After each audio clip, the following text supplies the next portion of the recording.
It is Tuesday, January 12th, 2021, and you are tuned into DIRTRACKR Daily. I'm Justin Fiedler. Today on the show, we are talking night one of the Chili Bowl, including who had good nights and who didn't. We also take a look at last night's pool picks and talk some predictions for tonight. And then we've got some news items from Logan Wagner and the USMTS Modified Series, and we recap last night's iRacing action. So let's jump in. Night one of the Chili Bowl is in the books, and if the rest of the racing goes like last night, we are in for one hell of a week. At the end of the night, it was McIntosh who was standing on the top step of the podium after grabbing his second consecutive Monday night prelim feature win. He started on the outside front row with Ryan Bernal on the pole. Bernal led the first 3 laps, and then from there it was all McIntosh out front. McIntosh and second finishing Tyler Courtney are locked into Saturday night's feature event. Looking over the night, there was a lot of great racing, including the feature itself and the B mains. 2 drivers, Tim McCready and Jerry Coons Jr., had issues in their heat races and were able to advance from the C mains all the way through to the night's main event. Coons went 6th to the win in the C main, while McCready went 5th to 2nd. In the B mains, Coons went 11th to 3rd and McCready 14th to 2nd. Coons ended up out of the night's feature, but McCready kept the party going, driving from 19th to finish 8th in the night's main event. There were a few drivers with high hopes entering the feature who left disappointed. Mitchell Moles was a DNF after starting 6th and having his engine go sour. He was right up there in the mix until he went out. Ryan Bernal finished 23rd after a flat tire and issues with his car after starting on the pole. And Clinton Boyles had a strong night going before he was forced to the infield with a header pipe that was pointing in the wrong direction. Other drivers with strong performances, including Blake Hahn, who finished in 3rd after starting 12th. Ohio racer Jacob Denny definitely opened some eyes yesterday. He had an impressive finish in his Peter Motorsports machine, ending up 6th in the A main. And a big shout out to Mike and Brian Dunlap and their driver Gary Taylor.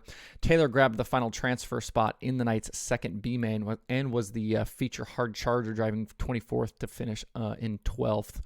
Another highlight of the night, at least in my opinion, was the commentary of Kevin Swindell in the Flow Racing booth. His knowledge of the cars, the racetrack, the format, and kind of just of the event generally, I felt like really elevated the broadcast. There was, for example, I believe it was in her heat race, Holly Holland ended up kind of spun out into turn 1. The car was completely shut off. The rear wheels were locked up. And Swindell pointed out that it looked like she just got on the brakes too hard. And when that happens kind of with these midgets, and specifically he pointed out the Toyota engines and the Keith Kunz cars, that the cars just shut off with the rear wheels locked up.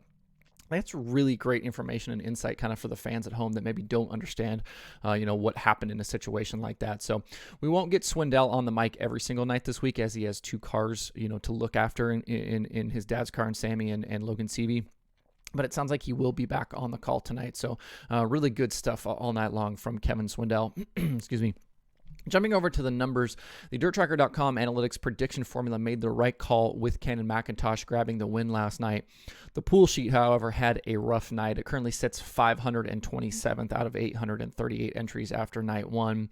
If you'll remember from yesterday, we had McIntosh and Hahn for groups 1 and 2. Both of those guys had good nights. The only other feature starter on the sheet was Jerry Coons Jr. He was out early and finished 22nd. The remaining 4 picks were all B-main finishers. Looking at tonight now, the prediction formula likes 2 drivers nearly equally for the win. Depending on the parameters I use, Kyle Larson and Shane Golobic are the 2 favorites for tonight, basically 1A and 1B. Larson has 3 straight prelim night wins, but Golobic has been incredibly consistent on these early week race nights. Golobic's average finish on prelim nights back through 2013 is actually a half a position better than Larson's. I think because of the wins, though, Larson has the slight edge, but expect Golobic to be a factor all night long as well. As for the pool picks for tonight, we've got Zach Dahm in Group 1, Shane Golobic in Group 2, Danny Stratton in Group 3, Brandon Bright in Group 4, Scott Evans in Group 5, Brian Stanfield in Group 6, and Johnny Brown in Group 7. Looking at the value in the pool picks on the night, Golobic is the second highest Group 2 pick in the rankings all week, and then Scott Evans is actually the lowest ranked Group 5 pick for the week. So we'll see how those picks go tonight. And if the sheet can climb up a little bit in the standings. Racing starts a little earlier tonight with hot laps at 5 p.m. Eastern and heat races at 6. You can again watch all of the action live on Flow Racing. We had Logan Wagner on Dirt Tracker Conversations here a few weeks back, and at that time it didn't seem like he was 100% certain where he would be and with who he'd be racing with in 2021. But thanks to a tweet yesterday, we now know where he's going to be. The Pennsylvania Sprint Car regular and Port Royal Speedway track champion will be back with the Zemco one car next season.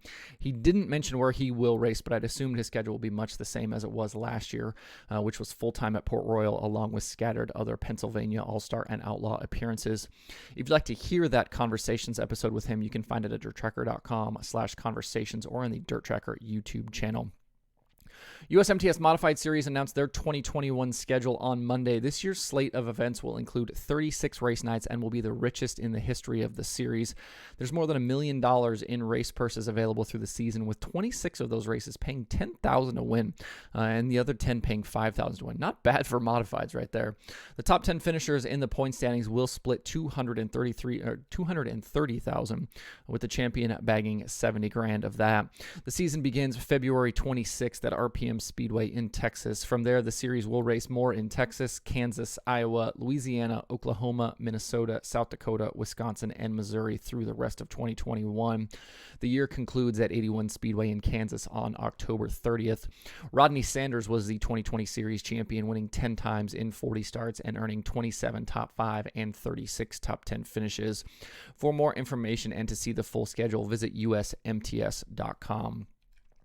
Last night was round number 8 for the iRacing World of Outlaws Sprint Car World Championship. The series took on the virtual Kokomo Speedway, and Alex Bergeron entered the night with a 10-point lead in the standings over Hayden Cardwell. Those two drivers battling it out has been the storyline all season long, with nobody else in the series within 100 points of the duo. Bergeron led the way with 4 wins entering the night in 7 starts, while Cardwell only has a single win to his credit, but his string of 7 consecutive top 5 finishes has kept him in the fight with Bergeron. For the night's feature, Bergeron kept his strong performances rolling and grabbed the pole with Swindell Speed Lab driver James Edens to his outside.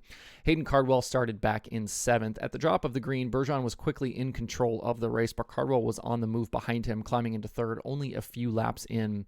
Later, as the race approached 10 laps to go, Bergeron held the top spot out front while Cardwell had moved to 2nd behind him. The leaders were in lap traffic, and Caldwell was able to start reeling Bergeron in as laps ticked off. There was absolute disaster for Bergeron, though, with 6 laps to go. A spinning lap car collected the leader, causing a caution, and Cardwell was just able to drop by on the bottom and miss the incident. On the restart, because he was able to continue, Bergeron kept the lead, but the fireworks were not over. Bergeron and Cardwell swapped the top spot several times in the closing laps, with the two making contact as well. In the end, it was Cardwell who was able to grab his 2nd win of the season. James Edens finished 2nd, Tyler Schell 3rd, and Bergeron faded to 4th with his race car damaged from the lap car incident. Now with 2 rounds remaining, Bergeron's points lead is down to 2 over Cardwell. This looks like it's going to come all the way down to the end for the title here. The series is back next Monday night at 9 p.m. Eastern at the virtual Williams Grove Speedway. There are 2 items left on the streaming schedule today, with Night 2 of the Chili Bowl Nationals happening over at Flow Racing, along with Flow Racing 24/7. If you'd like to see that full daily list of streaming events, along with links to watch, you can visit DIRTRACKR.com/watch tonight. That's it for the show today. Hope everybody has a good Tuesday. You can find Dirt Tracker Daily on Apple Podcasts, Spotify, Stitcher, or where you get podcasts. Please subscribe and leave a review. You can also watch the show every day on YouTube and Facebook, and those likes and subscribes on YouTube are appreciated as well.